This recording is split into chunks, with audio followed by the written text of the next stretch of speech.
क्योंकि कीड़िਆਂ तो ਆਪਾਂ ਨੰਗੀਆਂ ਅੱਖਾਂ ਨਾਲ ਵੇਖ ਵੀ ਲੈਂਦੇ ਹਾਂ, ਪਿਊਪਾ ਦੇਖ ਲਿਆ, ਨਿੰਪ ਦੇਖ ਲਿਆ, ਅਡਲਟ ਦੇਖ ਲਿਆ ਹੈ ਨਹੀਂ। ਲੇਕਿਨ ਕੁਛ ਕੁ ਬਿਮਾਰੀਆਂ ਇਹੋ ਜਿਹੀਆਂ ਹੁੰਦੀਆਂ ਜਿਨ੍ਹਾਂ ਨੂੰ ਆਪਾਂ ਨੂੰ ਨੁਕਸਾਨ ਹੋਣ ਦੇ ਬਾਅਦ ਹੀ ਪਤਾ ਚੱਲਦਾ ਵੀ ਇਹਦਾ ਜਰਾਸੀਮ ਜ਼ਮੀਨ ਦੇ ਵਿੱਚ ਚੱਲਦਾ ਹੈ ਜਾਂ ਬੀਜ ਰਾਹੀਂ ਚੱਲਦਾ ਜਾਂ ਹਵਾ ਰਾਹੀਂ ਆਉਂਦਾ ਹੈ। ਤਾਂ ਨਰਮੇ ਦੇ ਵਿੱਚ ਮੋਟੇ ਤੌਰ 'ਤੇ, ਕਿਉਂਕਿ ਮੈਂ ਇਹ ਜਿਹੜਾ ਸਾਰਾ ਫਾਜ਼ਿਲਕਾ ਦਾ ਡਿਸਟ੍ਰਿਕਟ ਹੈ, ਕਿਉਂਕਿ ਬਲੋਕ ਵਾਈਜ਼ ਪ੍ਰੋਬਲਮ ਅੱਡ ਨੇ, ਯਾਨੀ ਕਿ ਅਰਨੀ ਵਾਲੇ ਬਲੋਕ ਦੇ ਵਿੱਚ ਜਿਵੇਂ ਕਈ ਜਗ੍ਹਾ 'ਤੇ ਰੋਡ ਦੀ ਪ੍ਰੋਬਲਮ ਆ ਜਾਂਦੀ ਹੈ।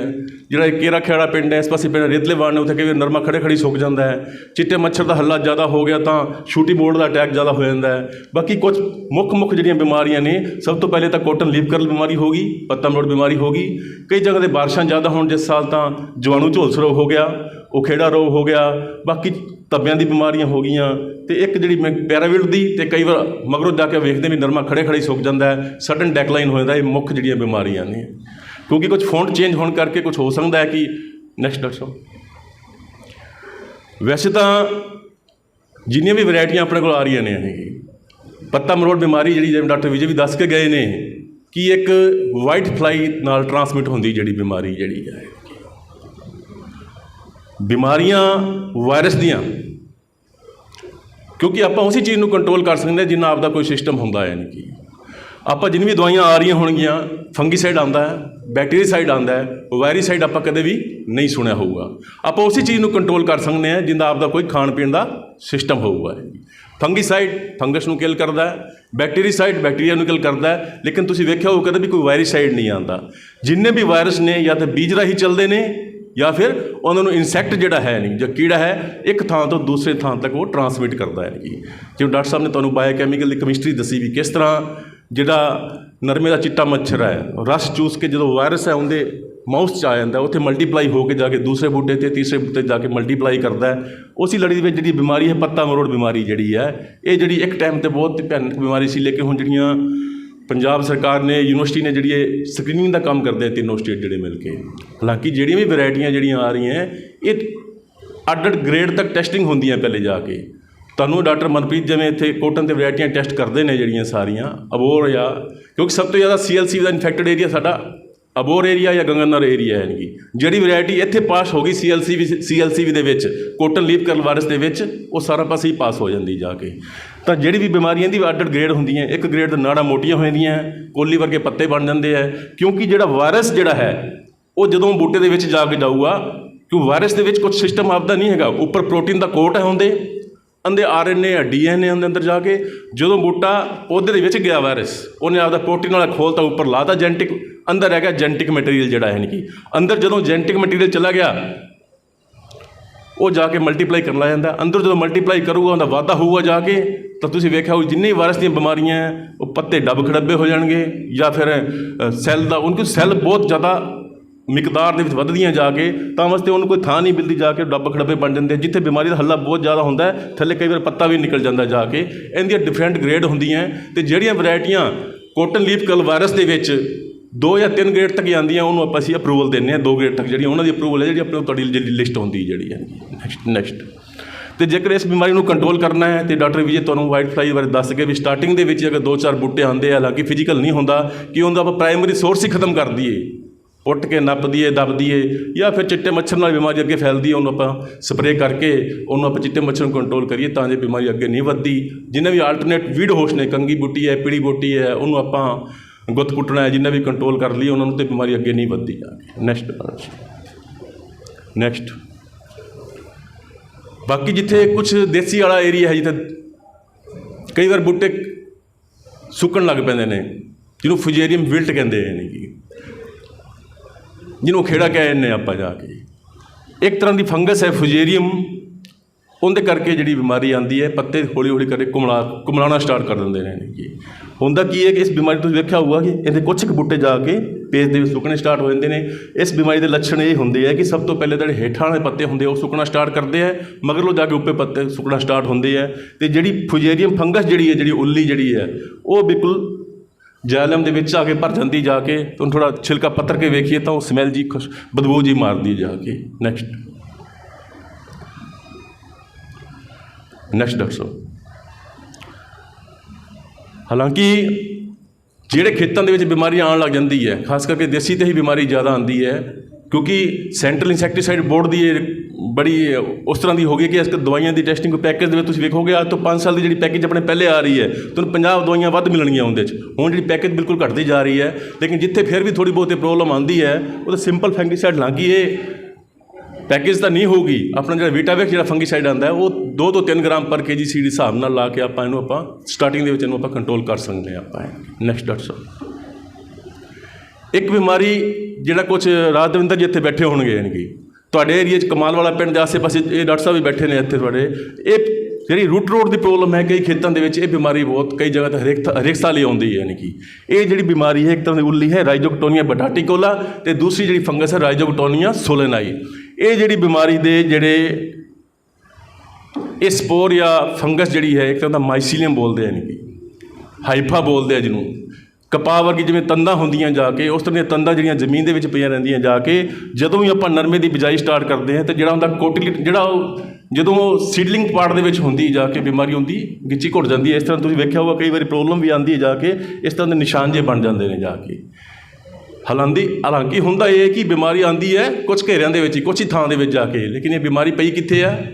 ਉਸ ਜ਼ਮੀਨ ਦੇ ਵਿੱਚ ਹੀ ਪਈ ਹੈ। ਤਾਂ ਇਹ ਰਾਈਜ਼ੋਕਟੋਨੀਆ ਬਿਮਾਰੀ ਹੈ, ਇਹਦੀ ਮੁੱਖ ਪਛਾਣ ਇਹੀ ਹੈ ਕਿ ਇਹ ਜਿਹੜੀ ਆਂਦੀ ਗੋਲ ਘੋਰਿਆਂ ਦੇ ਵਿੱਚ ਆਉਂਦੀ ਹੈ ਅਤੇ ਹੌਲੀ ਹੌਲੀ ਕਈ ਕਰਕੇ ਜਗ੍ਹਾ 'ਤੇ ਬੂਟੇ ਸੁੱਕ ਜਾਂਦੇ ਜਾ ਕੇ, ਅਤੇ ਜੇਕਰ ਆਪਾਂ ਉਹਨੂੰ ਛੱਲ ਨੂੰ ਖੋਲ੍ਹ ਕੇ ਵੇਖੀਏ ਇੱਕ ਜਾਲਾ ਜਿਹਾ ਬਣ ਜਾਂਦਾ ਜਾ ਕੇ। ਨੈਕਸਟ ਨੈਕਸਟ ਹਾਲਾਂਕਿ ਇਹਦੇ ਵਾਸਤੇ ਕੋਈ ਰਿਕਮੈਂਡੇਸ਼ਨ ਨਹੀਂ ਹੈ, ਲੇਕਿਨ ਮੈਂ ਸਪੈਸ਼ਲੀ ਰਾਈਜ਼ੋਕਟੋਨੀਆ ਫੰਗਸ 'ਤੇ ਹੀ ਕੰਮ ਕਰ ਰਿਹਾ ਇਸ ਟਾਈਮ। ਚਾਹੇ ਆਲੂਆਂ 'ਤੇ ਖਰਿੰਡ ਰੋਗ ਹੈ, ਅਤੇ ਝੋਨੇ 'ਚ ਸੀਥ ਬਲਾਈਟ ਬਿਮਾਰੀ ਹੈ, ਚਾਹੇ ਨਰਮੇ ਦੀ ਰਾਈਜ਼ੋਕਟੋਨੀਆ ਹੈ, ਜਾਂ ਦਾਲਾਂ ਦੇ ਵਿੱਚ ਵੀ ਕਈ ਵਾਰ ਬੂਟੇ ਸੁੱਕਦੇ ਨੇ। ਇਹਦੇ ਵਾਸਤੇ ਕੁਛ ਕੁ ਦਵਾਈਆਂ ਜਿਹੜੀਆਂ ਉਹਦਾ ਆਪਾਂ ਸੀਡ ਟਰੀਟਮੈਂਟ ਕਰੀਏ, ਜਿਵੇਂ ਵੀਟਾਵੈਕਸ ਦਵਾਈ ਦੇ ਰਿਜ਼ਲਟ ਬਹੁਤ ਵਧੀਆ ਨੇ। ਇੱਕ ਥਾਈਫਲੂਜ਼ਾਮਾਈਡ ਜਿਹੜਾ ਪਲਸਰ ਦਵਾਈ ਹੈ ਉਹ ਬਹੁਤ ਵਧੀਆ ਰਿਜ਼ਲਟ ਨੇ।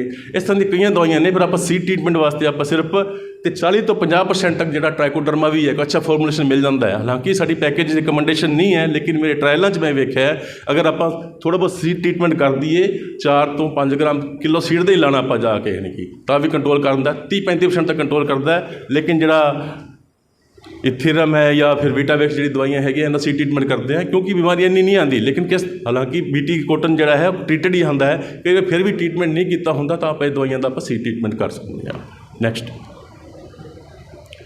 ਬਾਕੀ ਜਿਵੇਂ ਡਾਕਟਰ ਵਿਜੇ ਦੱਸ ਰਹੇ ਸੀਗੇ ਵੀ ਜਿੱਥੇ ਵਾਈਟ ਫਲਾਈ ਦਾ ਅਟੈਕ ਜ਼ਿਆਦਾ ਹੋਊਗਾ ਨਰਮੇ ਪੂਰੇ ਜਿਹੜੇ ਕਾਲੇ ਪੈ ਜਾਂਦੇ ਹੈ, ਕਿਉਂਕਿ ਵਾਈਟ ਫਲਾਈ ਹੈ ਉਹ ਆਪ ਤਾਂ ਨੁਕਸਾਨ ਕਰਦੀ ਹੈ, ਲੇਕਿਨ ਆਪ ਦੀ ਜਿਹੜੀ ਪ੍ਰੈਜੈਂਸ ਆ ਉਹ ਕਿਸ ਤਰ੍ਹਾਂ ਦਸਾਉਂਦੀ ਜਾ ਕੇ ਇੱਕ ਸ਼ਹਿਦ ਵਰਗਾ ਗੂੰਦ ਛੱਡਦੀ ਹੈ ਜਾ ਕੇ ਉਹਦੇ ਉੱਪਰ ਜਿਹੜੀ ਸੂਟੀ ਮੋਲਡ ਜਿਹੜੀ ਫੰਗਸ ਹੈ ਜਿਹਨੂੰ ਆਪਾਂ ਕਾਲੀ ਉੱਲੀ ਕਹਿ ਦਿੰਦੇ ਹਾਂ, ਕੈਪਨੋਡੀਅਮ ਫੰਗਸ ਕਹਿੰਦੇ ਉਹਨੂੰ, ਜਾ ਕੇ ਉਹ ਜੰਮ ਜਾਂਦੀ ਹੈ। ਜਦੋਂ ਕੈਪਨੋਡੀਅਮ ਫੰਗਸ ਉੱਤੇ ਜੰਮ ਗਈ ਜਾ ਕੇ ਬੂਟਾ ਜਿਹੜੀ ਆਪਦੀ ਪ੍ਰਕਾਸ਼ ਸੰਸ਼ਲੇਸ਼ਣ ਦੀ ਕਿਰਿਆ ਹੈ ਫੋਟੋਸਿੰਥੈਟਿਕ ਐਕਟੀਵਿਟੀ ਜਿਹੜੀ ਹੈ ਉਹ ਬੰਦ ਕਰ ਦਿੰਦਾ ਹੈ ਅਤੇ ਹੌਲੀ ਹੌਲੀ ਕਰਕੇ ਸਾਰਾ ਹੀ ਖਤਮ ਹੋ ਜਾਂਦਾ ਹੈ।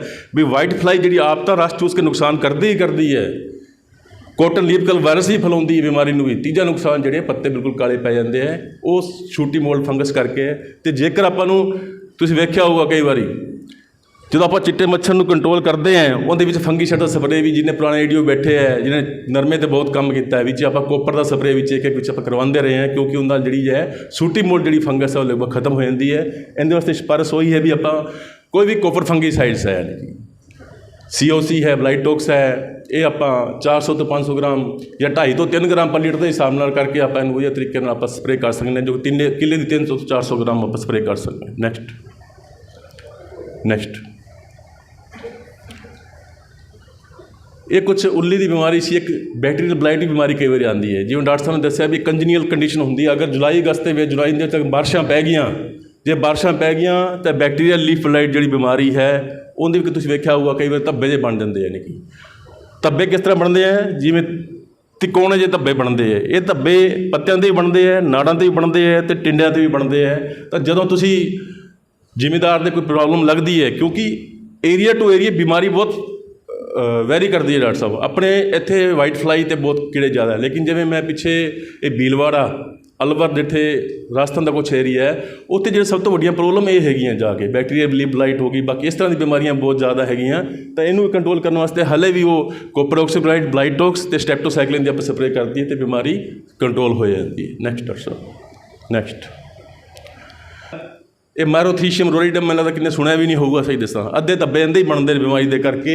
ਰੈਮੂਲੇਰੀਆ ਵੀ ਨਹੀਂ ਸੁਣਿਆ ਹੋਊਗਾ ਜਾ ਕੇ। ਆਲਟਰਨੇਰੀਆ ਤਾਂ ਜਿੰਨੇ ਪੈਥੋਲੋਜੀ ਥੋੜ੍ਹੀ ਬਹੁਤ ਪੜ੍ਹੀ ਹੈ, BSc ਦਾ ਕੋਰਸ ਕੱਟਿਆ, ਆਲਟਰਨੇਰੀਆ ਤਾਂ ਸਾਰੇ ਹੀ ਜਾਣਦੇ ਹੈ, ਲੇਕਿਨ ਇਹ ਵੀ ਸਾਰੇ ਧੱਬਾਂ ਵਾਲੇ ਰੋਗ ਨੇ ਜੋ ਬਾਰਿਸ਼ਾਂ ਦੇ ਬਾਅਦ ਸਟਾਰਟ ਹੁੰਦੇ ਨੇ। ਆਪਾਂ ਨੂੰ ਥੋੜ੍ਹੀ ਬਹੁਤ ਵੀ ਨੌਲੇਜ ਹੋਣੀ ਬਹੁਤ ਜ਼ਰੂਰੀ ਹੈ ਵੀ ਇਹ ਬਿਮਾਰੀਆਂ ਵੀ ਨਰਮੇ ਦੇ ਉੱਪਰ ਆਉਂਦੀਆਂ ਨੇ ਜਾ ਕੇ। ਨੈਕਸਟ ਡਾਕਟਰ ਆਪਾਂ ਡਿਫਰੈਂਟ ਪੈਥੋਜਨ ਦੀ ਗੱਲ ਕਰ ਰਹੇ ਸੀਗੇ, ਤੁਹਾਡੇ ਨਾਲ ਮੈਂ ਰੂਟ ਰੋਟ ਦੀ ਗੱਲ ਕੀਤੀ। ਮੈਂ ਯਾਨੀ ਕਿ ਰੂਟ ਰੋਟ ਇੱਕ ਫੰਗਸ ਹੈ, ਰਾਈਜ਼ੋਟੋਨੀਆ ਫੰਗਸ ਹੈ, ਜੋ ਕਿ ਜ਼ਮੀਨ ਦੇ ਵਿੱਚ ਇਸ ਤਰ੍ਹਾਂ ਜਾ ਕੇ ਜਿੰਨੇ ਵੀ ਜਾਲਾ ਜਿਹਾ ਬਣਾ ਜਾਂਦੀਆਂ ਜਾ ਕੇ, ਜਿਹਨੂੰ ਫੰਗਸ ਦਾ ਹਾਈਫਾ ਕਹਿ ਦਿੰਦੇ ਆ। ਇਹ ਹਾਈਫਾ ਜ਼ਮੀਨ ਦੇ ਵਿੱਚ ਹੀ ਪੈ ਰਹਿੰਦਾ ਬਿਲਕੁਲ ਹੀ। ਜਦੋਂ ਨਰਮੇ ਦੀ ਬਿਜਾਈ ਸਟਾਰਟ ਹੋਈ ਤੇ ਜਾਲਿਆਂ ਜਾ ਕੇ ਅਟੈਕ ਕਰਦਾ ਕਿੱਥੇ ਜਾ ਕੇ, ਤੇ ਜਿਸ ਖੇਤ ਬਿਮਾਰੀ ਆਉਣ ਲੱਗ ਜਾਂਦੀ ਉੱਥੇ ਹਰ ਸਾਲ ਥੋੜ੍ਹੀ ਬਹੁਤ ਬਿਮਾਰੀ ਹੁੰਦੀ ਜਾ ਕੇ। ਆਲਟਰਨੇਰੀਆ ਹੈ, ਫਿਊਜੇਰੀਅਮ, ਜਿਹੜੇ ਫਿਊਜੇਰੀਅਮ ਵੀ ਦੋ ਤਰ੍ਹਾਂ ਦੇ ਹੁੰਦੇ ਨੇ, ਆਲਟਰਨੇਰੀਆ ਨੇ। ਇਹ ਥੋੜ੍ਹੇ ਕੋਈ ਸਾਡੇ ਵਾਲਾ ਮਹਿਕਮਾ ਥੋੜ੍ਹਾ ਵਿਖਦਾ ਘੱਟ ਹੈ, ਅੰਦਰ ਖਾਤੇ ਕੰਮ ਕਰਦਾ। ਜਦੋਂ ਆਉਂਦਾ ਤਾਂ ਤੁਸੀਂ ਵੇਖਿਆ ਹੋਊਗਾ, ਝੋਨੇ ਤੁਸੀਂ ਜਾਓਗੇ ਤਾਂ ਸਾਡੇ ਵਾਲਾ ਮਹਿਕਮਾ ਥੋੜ੍ਹਾ ਸਟਰੋਂਗ ਹੋਊਗਾ ਥੋੜ੍ਹਾ, ਯਾਨੀ ਕਿ ਪੀਲੀ ਕੁੰਗੀ ਬਣ ਗਈ, ਸ਼ੀਤ ਬਲਾਈਟ ਆ ਗਈ, 6 ਤਰ੍ਹਾਂ ਦੀ ਬਿਮਾਰੀਆਂ ਆ ਜਾਣਗੀਆਂ ਜਾ ਕੇ। ਨਰਮੇ ਜਾ ਕੇ ਥੋੜ੍ਹੇ ਅਸੀਂ ਕਮਜ਼ੋਰ ਪੈ ਜਾਂਦੇ ਹਾਂ, ਪਰ ਚੰਗੀ ਗੱਲ ਹੈ, ਇੱਕ ਬੰਦੇ ਨੂੰ ਉੱਪਰ ਵੀ ਰਹਿਣਾ ਚਾਹੀਦਾ ਥੋੜ੍ਹਾ ਜਿਹਾ। ਨੈਕਸਟ ਇੱਕ ਡਾਕਟਰ ਮਨਪ੍ਰੀਤ ਨੇ ਦੱਸਿਆ ਵੀ ਸੀ ਤੁਹਾਡੇ ਨਾਲ, ਜਿਹੜੀ ਹੈ ਪੈਰਾਵਿਲਟ ਦੀ ਜਿਹੜੀ ਸਮੱਸਿਆ ਜਿਹੜੀ ਹੈ, ਰੀਅਲੀ ਪੈਰਾਵਿਲਟ ਦੀ ਸਮੱਸਿਆ ਬਹੁਤ ਵੱਡੀ ਸਮੱਸਿਆ ਜਿਹੜੀ ਹੈ। ਇੱਕ ਲੰਬੇ ਓੜ ਦੇ ਬਾਅਦ ਜਦੋਂ ਪਾਣੀ ਲੱਗਦੇ ਆ ਤਾਂ ਭਰਵਾਂ ਪਾਣੀ ਲੱਗਦਾ ਤਾਂ ਬੂਟੇ ਕਈ ਵਾਰ ਘੁਮਲਾ ਕੇ ਸੁੱਕ ਜਾਂਦੇ ਯਾਨੀ ਕਿ ਜਾ ਕੇ। ਤਾਂ ਇਹ ਪ੍ਰੋਬਲਮ ਆਪਣੇ ਏਰੀਏ 'ਚ ਆਉਂਦੀ ਹੈ, ਪਰਮਾਨੈਂਟ ਹੀ ਆਉਂਦੀ, ਥੋੜ੍ਹੀ ਆ ਗਈ, ਕਈ ਆ ਗਈ, ਲੇਕਿਨ ਬੂਟੇ ਦੀ ਜਿਹੜੀ ਨੈਕਸਟ ਕਰਨਾ ਹੁੰਦਾ ਕੀ ਹੈ ਕਿ ਜਦੋਂ ਲੰਬੇ ਟਾਈਮ ਦੇ ਬਾਅਦ ਆਪਾਂ ਪਾਣੀ ਲਾਉਂਦੇ ਹਾਂ ਯਾਨੀ ਕਿ, ਅਤੇ ਜੜ੍ਹਾਂ ਦੇ ਵਿੱਚ ਜਾ ਕੇ ਸਿਸਟਮ ਇਹੀ ਹੁੰਦਾ ਕਿ ਜੜ੍ਹਾਂ ਵਿੱਚ ਜਾ ਕੇ ਆਕਸੀਜਨ ਗੈਸ ਘੱਟ ਜਾਂਦੀ ਹੈ, ਰੂਟ ਦਾ ਸਿਸਟਮ ਡਿਵੈਲਪ ਨਹੀਂ ਹੁੰਦਾ ਜਾ ਕੇ, ਤਾਂ ਉਹਦੇ 'ਚ ਇਥਾਈਲਿਨ ਗੈਸ ਦਾ ਪ੍ਰੋਡਕਸ਼ਨ ਸਟਾਰਟ ਹੋ ਜਾਂਦਾ, ਪੈਰਾਆਕਸੀਡੇਟ H2O2 ਵੱਧ ਜਾਂਦੀ ਹੈ, O2 ਘੱਟ ਜਾਂਦੀ ਹੈ। ਪੰਜਾਬੀ 'ਚ ਤਾਂ ਕਹਿ ਦਈਏ ਵੀ ਸਾਹ ਜਿਹਾ ਘੁੱਟਿਆ ਜਾਂਦਾ ਜੜ੍ਹਾਂ ਦਾ, ਜਦੋਂ ਸਾਹ ਘੁੱਟਿਆ ਗਿਆ ਤਾਂ ਬੂਟੇ ਕੁਮਲਾ ਜਿਹੇ ਜਾਂਦੇ ਹੈ। ਅਤੇ ਜੇਕਰ ਆਪਾਂ ਨੂੰ ਲੱਗਦਾ ਹੈ ਕਿ ਇਸ ਤਰ੍ਹਾਂ ਦੇ ਆਪਾਂ ਲੱਛਣ ਦਿਖਦੇ ਹੈ ਤਾਂ ਆਪਾਂ ਜਿਹੜਾ ਕੋਬਾਲਟ ਕਲੋਰਾਈਡ ਜਿਹੜੀ 1 ਗ੍ਰਾਮ ਫਿਲਟਰ ਪਾਣੀ 'ਚ ਪਾ ਕੇ, ਇਹ ਨਹੀਂ ਵੀ ਆਪਾਂ 3 ਦਿਨ ਬਾਅਦ ਕੋਬਾਲਟ ਕਲੋਰਾਈਡ ਕਰੀਏ, ਆਪਾਂ ਜਿਵੇਂ ਸਿੰਪਟਮ ਨਜ਼ਰ ਆਉਂਦੇ ਆਪਾਂ ਸਪਰੇਅ ਆਪਾਂ ਦਾ ਕਰਕੇ ਇਹਨੂੰ ਰਿਕਵਰੀ ਤੱਕ ਆਪਾਂ ਨੂੰ ਲਿਆ ਸਕਦੇ ਹਾਂ ਆਪਾਂ। ਨੈਕਸਟ ਬਾਕੀ ਇਹ ਡਾਕਟਰ ਸਾਹਿਬ ਨੇ ਤੁਹਾਨੂੰ ਦੱਸਿਆ ਹੈ, ਨਰਮੇ ਦੇ ਵਿੱਚ ਜਿਹੜਾ ਸਟ੍ਰੈਸ ਜਿਹੜਾ ਹੈ ਯਾਨੀ ਕਿ ਨਰਮੇ ਦੇ ਬੂਟੇ ਹਮੇਸ਼ਾ ਤਣਾਅ ਵਿੱਚ ਹੀ ਰਹਿੰਦੇ ਆ, ਕਿਉਂਕਿ ਹੁੰਦੇ ਵੀ ਇਹੋ ਜਿਹੀ ਕੰਡੀਸ਼ਨ 'ਚ ਹੀ ਹੈ। ਕਦੇ ਕੀੜਿਆਂ ਦਾ ਤਣਾਅ ਆ ਗਿਆ, ਕਦੇ ਨਹਿਰਬੰਦੀ ਦਾ ਤਣਾਅ ਆ ਗਿਆ, ਵੀ ਕੋਈ ਨਾ ਕੋਈ ਤਣਾਅ ਚੱਲਦਾ ਹੀ ਰਹਿੰਦਾ ਯਾਨੀ ਕਿ। ਇਹ ਡਾਕਟਰ ਸਾਹਿਬ ਨੇ ਦੱਸਿਆ ਵੀ ਸੈਲਸੈਲਿਕ ਐਸਿਡ ਜਿਹੜਾ ਹੈ, ਡਾਕਟਰ ਸਾਹਿਬ 12.5 ਗ੍ਰਾਮ ਸੈਲਸੈਲਿਕ ਐਸਿਡ, ਇਹ ਇਕੱਲਾ ਜਿਹਦਾ ਨਹਿਰਬੰਦੀ ਦਾ ਤਣਾਅ ਆ 12.5 ਗ੍ਰਾਮ ਜਿਹੜੀ ਹੈ ਉਹ ਦੇਸੀ ਦਾਰੂ 'ਚ ਘੋਲ ਕੇ ਜਾ ਕੇ ਆਪਾਂ ਇਹਦਾ ਸਪਰੇਅ ਕਰਦੀ। ਇਥਾਈਲ ਐਲਕੋਹਲ 1.25 ਲੀਟਰ ਪਾਣੀ ਵਾਸਤੇ ਬਹੁਤ ਹੈ। ਸੈਲਸੈਲਿਕ ਐਸਿਡ ਕੀ ਹੁੰਦਾ ਹੈ, ਡਿਸਪਲਿਨ ਦੀਆਂ ਗੋਲੀਆਂ ਹੁੰਦੀਆਂ ਮੈਨੂੰ ਲੱਗਦਾ ਡਾਕਟਰ ਸਾਹਿਬ, ਆਪਾਂ ਜੇ ਡਿਸਪਲਿਨ ਦੀ ਗੋਲੀ ਵੀ ਲੈਂਦੇ ਹਾਂ ਆਪਾਂ ਉਹਦੇ ਸੈਲਸੈਲਿਕ ਐਸਿਡ ਹੀ ਹੁੰਦਾ ਯਾਨੀ ਕਿ। ਇਹਦੇ ਵਿੱਚ ਨਾ ਦੇਸੀ ਐਥਾਈਲ ਐਲਕੋਹਲ ਜਿਹੜਾ ਉਹ ਦੇਸੀ ਦਾਰੂ ਹੀ ਹੁੰਦੀ ਹੈ ਇੱਕ ਤਰ੍ਹਾਂ ਦੀ, ਆਪਾਂ ਘੋਲ ਲਈਏ। ਇਹ ਸੈਲਸੈਲਿਕ ਐਸਿਡ ਜਿਹੜਾ ਹੈ ਉਹ ਡਿਸਪਲਿਨ ਦੀ ਗੋਲੀ ਹੁੰਦੀ ਹੈ। ਕੋਸ਼ਿਸ਼ ਤਾਂ ਮੈਂ ਤਾਂ ਇਹ ਕਰਦਾ ਹੁੰਦਾ ਡਾਕਟਰ ਸਾਹਿਬ ਵੀ ਜਦੋਂ ਵੀ ਕੋਈ ਸਪਰੇਅ ਕਰਨੀ ਹੈ 4 ਡਿਸਪਲਿਨ ਦੀ ਗੋਲੀਆਂ ਵਿੱਚੇ ਪਵਾ ਦੇਈਆਂ, ਕਮ ਸੇ ਕਮ ਜਿਹੜੀ ਸਟ੍ਰੈਸ ਆਉਂਦੀ ਬੂਟੇ ਨੂੰ ਉਹ ਤਾਂ ਨਾ ਆਵੇ ਘੱਟੋ ਘੱਟ ਜਿਹੜੀ ਹੈ ਯਾਨੀ ਕਿ। ਕਿਉਂਕਿ ਸੈਲਸੈਲਿਕ ਐਸਿਡ ਲੈਣ ਡਾਕਟਰ ਕੋਲ ਜਾਊਗਾ ਨਹੀਂ, ਉਹ ਮੈਡੀਕਲ ਸਟੋਰ ਕੋਲ ਜਾਣਾ ਨਹੀਂ ਉੱਥੇ ਅਬੋਰਡ ਦੀ। ਉਹਨੇ ਜਦੋਂ ਸੁਣ ਲਿਆ ਵੀ ਡਾਕਟਰ ਮਨਪ੍ਰੀਤ ਨੇ ਕੋਈ ਰਿਕਮੈਂਡੇਸ਼ਨ ਦੇ ਦਿੱਤੀ ਹੈ 12.5 ਗ੍ਰਾਮ ਦੀ, ਉਹਨੇ 12.5 ਗ੍ਰਾਮ ਕਰ ਦੇਣਾ 1250 ਰੁਪਏ ਦਾ। ਇਸ ਡਿਸਪਲਿਨ ਦੀ ਗੋਲੀ ਦੇ ਵਿੱਚ ਆਟੋਮੈਟਿਕਲੀ ਸੈਲਸੈਲਿਕ ਐਸਿਡ ਹੁੰਦਾ, ਅਤੇ 4 ਗੋਲੀਆਂ ਵਿੱਚ ਪਵਾਈ ਦੇਣੀਆਂ ਚਾਹੀਦੀਆਂ ਮੇਰੇ ਹਿਸਾਬ ਨਾਲ, ਤਾਂ ਕਿ ਹੈਂਗਓਵਰ ਦੀ ਪੋਜੀਸ਼ਨ ਨਹੀਂ ਆਉਂਦੀ ਬੂਟੇ ਦੀ ਜਾ ਕੇ। ਨੈਕਸਟ ਹੈ ਤਾਂ ਦੋਸਤੋ ਇਹ ਬਹੁਤ ਵੱਡੀ ਚੁਣੌਤੀ ਸੀਗੀ। ਮੈਂ ਤਾਂ ਕੱਲ੍ਹ ਕੀ ਚੁਣੌਤੀਆਂ, ਮੈਂ ਬਹੁਤ ਲੇਟ ਪਹੁੰਚਿਆ J&K ਤੋਂ ਇੱਥੇ, ਤੁਸੀਂ ਚੁਣੌਤੀਆਂ ਦੇ ਪਹਿਲੇ ਹੀ ਸਵੀਕਾਰ ਕਰਕੇ ਬੈਠੇ ਜੇ। ਪਰ ਦੋਸਤੋ ਮੈਂ ਲੱਖੇਵਾਲੀ ਸਾਹਿਬ ਨਾਲ ਪਹਿਲੇ ਗੱਲ ਕਰ ਰਿਹਾ ਸੀਗਾ। ਨੈਕਸਟ ਕਰਿਓ ਡਾਕਟਰ ਸਾਹਿਬ ਵੀ ਖਰਬੂਜਾ ਤਰਬੂਜ ਆਪਣਾ ਹੀ ਹੈ, ਚੱਕਣਾ ਆਪਾਂ ਨੂੰ ਪੈਣਾ ਹੈ, ਚਾਹੇ ਚਿੱਟਾ ਮੱਛਰ ਆਵੇ ਚਾਹੇ ਗੁਲਾਬੀ ਸੁੰਡੀ ਆਵੇ, ਕੱਟਣਾ ਤਾਂ ਆਪਣਾ ਹੀ ਪੈਣਾ। ਤਾਂ ਜਿੰਨਾ ਕੁ ਆਪਾਂ ਹਿੰਮਤ ਕਰ ਸਕਦੇ ਹਾਂ ਆਪਾਂ ਚੱਕ ਕੇ ਆਪਣਾ ਕੰਮ ਕਰੀ ਜਾਂਦੇ, ਇਹ ਨਹੀਂ ਕਰੀ ਨਹੀਂ ਜਾਂਦੇ। ਤੁਸੀਂ ਬਹੁਤ ਵਧੀਆ ਉਪਰਾਲਾ ਕਰ ਰਹੇ ਹੋ, ਅਤੇ ਇੱਕ ਸਟ੍ਰੈਟਜੀ ਬਣਾ ਕੇ ਯਾਨੀ ਕਿ, ਕਿਉਂਕਿ ਮੈਂ ਅੱਜ ਪਹਿਲੀ ਪਿੰਕ ਬੋਲਬਮ ਦੀ ਜਦੋਂ ਮੀਟਿੰਗ ਅਟੈਂਡ ਕੀਤੀ, ਮੈਂ ਡਾਕਟਰ ਮੇਰੇ ਦਿਮਾਗ ਜੋ ਵੀ ਗੱਲ ਆ ਰਹੀ ਸੀਗੀ ਵੀ ਇਹ ਹੋਣਾ ਚਾਹੀਦਾ, ਇਹ ਹੋਣਾ ਚਾਹੀਦਾ, ਉਹ ਡਾਕਟਰ ਸਾਹਿਬ ਅੱਗੇ ਦੱਸ ਦਿੰਦੇ ਸੀ। ਅਸੀਂ ਇਹ ਮੀਟਿੰਗ 'ਚ ਇਹ ਡਿਸਕਸ ਕਰ ਲਿਆ, ਜਾਲਾ ਪਵਾਤਾ, ਫਾਸਫੇਟ ਦੀ ਗੋਲੀਆਂ ਪਵਾਤੀਆਂ। ਵੀ ਪ੍ਰੈਕਟੀਕਲ ਇੰਪਲੀਮੈਂਟੇਸ਼ਨ ਦਾ ਹੁਣ ਕੋਈ ਜ਼ਿਮੀਦਾਰ ਨੇ ਵੀ ਕਰਨਾ ਯਾਨੀ ਕਿ। ਹੁਣ ਇੱਕ ਬਲੋਕ ਅਫਸਰ ਸਾਹਿਬ ਸਾਨੂੰ ਇਹ ਵੀ ਦੱਸ ਰਹੇ ਸੀਗੇ ਵੀ ਪਿੰਡਾਂ 'ਚ ਆਪਾਂ ਹੋਕੇ ਮਰਵਾਏ ਵੀ ਤੁਸੀਂ ਨਰਮੇ ਦੀ ਛਟੀਆਂ ਸੰਭਾਲ ਲਓ, ਤਾਂ ਕਈ ਜ਼ਿਮੀਂਦਾਰ ਇਕੱਠੇ ਹੋ ਗਏ ਵੀ ਸਾਡਾ, ਤੁਸੀਂ ਤਾਂ ਕਹਿੰਦੇ ਗੁਲਾਬੀ ਸੁੰਡੀ ਦਾ ਹੱਲਾ ਸਟਾਰਟ ਹੋ ਸਕਦਾ ਹੈ, ਤਾਂ ਬਈ ਸਾਡੇ ਤਾਂ ਜ਼ਮੀਨ ਠੇਕੇ 'ਤੇ ਲੱਗਣੀ ਰਹਿ ਗਈ ਇਸ ਵਾਰੀ। ਵੀ ਤੁਸੀਂ ਪਹਿਲੇ ਕਹੀ ਜਾਂਦੇ ਜੀ ਵੀ ਗੁਲਾਬੀ ਸੁੰਡੀ ਦਾ ਹੱਲ ਨਹੀਂ। ਦੇਖੋ ਆਪਾਂ ਨੂੰ ਉਪਰਾਲਾ ਤਾਂ ਆਪਣੀ ਤਰਫ ਆਪਣਾ ਪ੍ਰਯਾਸ ਕਰ ਰਹੇ ਹਾਂ, ਆਪਾਂ ਆਪਣਾ ਵਧੀਆ ਤਰੀਕੇ ਨਾਲ ਕਰ ਰਹੇ ਹਾਂ। ਜਿਸ ਤਰ੍ਹਾਂ ਆਪਾਂ ਪਹਿਲੇ ਮੱਲਾਂ ਮਾਰੀਆਂ, ਨਰਮੇ ਨੂੰ ਚਿੱਟਾ ਮੱਛਰ ਕੰਟਰੋਲ ਕੀਤਾ, ਇਹ ਵੀ ਦੇਖੋ ਪੋਜੀਸ਼ਨ ਇਹੋ ਜਿਹੀ ਆਉਣੀ, ਆਪਾਂ ਇਹਨੂੰ ਕੰਟਰੋਲ ਕਰ ਲੈਣਾ ਹੈ। ਬਸ ਮੈਂ ਇਹ ਕਹੂੰਗਾ ਕਿ ਆਪਾਂ ਸਾਰੇ, ਚਾਹੇ ਖੇਤੀਬਾੜੀ ਮਹਿਕਮਾ ਹੈ, ਜ਼ਿਮੀਦਾਰ ਹੈ, ਖੇਤੀਬਾੜੀ ਯੂਨੀਵਰਸਿਟੀ ਹੈ, ਟ੍ਰੇਡਸ ਵੀ, ਆਪਾਂ ਚੀਫ ਸਾਹਿਬ ਬੈਠੇ ਨੇ, ਆਪਾਂ ਟ੍ਰੇਡ ਨੂੰ ਹੋਰ ਜ਼ਿਆਦਾ ਇਨਵੋਲਵ ਕਰੀਏ। ਆਪਾਂ ਯਾਨੀ ਕਿ ਅਲਟੀਮੇਟਲੀ ਤਾਂ ਪ੍ਰੋਫਿਟ ਆਪਣੇ ਟ੍ਰੇਡ ਨੇ ਲੈਣਾ ਹੈ, ਬਿਜ਼ਨਸਮੈਨ ਨੇ ਲੈਣਾ ਹੈ ਜਾਂ ਫਿਰ ਕੰਪਨੀਆਂ ਨੇ ਲੈਣਾ, ਤਾਂ ਆਪਾਂ ਟ੍ਰੇਡ ਨੂੰ ਜ਼ਿਆਦਾ ਇਨਵੋਲਵ ਕਰਕੇ ਇਸ ਤਰ੍ਹਾਂ ਦੀ ਕੋਈ ਸਟ੍ਰੈਟਜੀ ਬਣਾ ਕੇ ਆਪਾਂ ਇਹਨੂੰ ਪਿੰਕ ਬੋਲਵਰਮ ਨੂੰ ਕੰਟਰੋਲ ਕਰੀਏ। ਥੈਂਕ ਯੂ, ਧੰਨਵਾਦ ਜੀ।